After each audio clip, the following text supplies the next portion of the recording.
Assalamualaikum anak-anak, ketemu lagi dengan Bu Putri. Hari ini kita akan belajar tentang ciri-ciri makhluk hidup pada tema 1 subtema 4 kelas 3.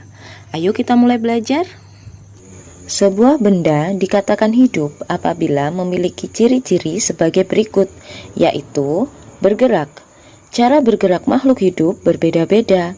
Contohnya, manusia berjalan, ikan berenang, burung terbang, dan lain-lainnya. Yang kedua yaitu bernafas. Alat pernafasan makhluk hidup bermacam-macam. Contohnya, manusia bernafas dengan paru-paru, ikan bernafas dengan insang, serangga bernafas dengan trakea, sedangkan tumbuhan bernafas dengan stomata dan lentisel. Yang ketiga yaitu berkembang biak. Berkembang biak artinya menghasilkan keturunan. Misalnya, pada manusia, ibu melahirkan bayi. Pada hewan juga mengalami perkembangbiakan. Ada hewan yang berkembang biak dengan cara melahirkan, ada juga yang berkembang biak dengan cara bertelur. Tujuan berkembang biak adalah melestarikan jenisnya agar tidak punah.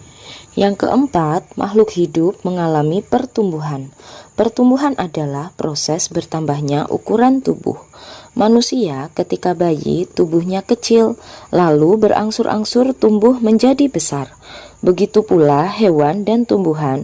Hewan dan tumbuhan juga mengalami pertumbuhan. Selanjutnya, makhluk hidup memerlukan makanan dan air. Bagi hewan, ada hewan yang memakan tumbuhan yang disebut dengan herbivora, ada hewan pemakan daging yang disebut karnivora, ada hewan pemakan serangga yang disebut insektivora, ada pula hewan yang memakan segalanya yang disebut omnivora. Bagi tumbuhan sendiri, tumbuhan dapat memasak makanannya sendiri melalui proses fotosintesis. Ciri makhluk hidup yang terakhir adalah peka terhadap rangsangan. Rangsangan adalah sesuatu yang dapat mempengaruhi kerja organ tubuh. Misalnya, ketika kita melihat sinar matahari secara spontan, kita akan menutup mata. Sekian sesi belajar kita hari ini. Semoga apa yang Bu Putri sampaikan dapat bermanfaat bagi kalian. Tetap semangat dan sampai jumpa lagi. Bye.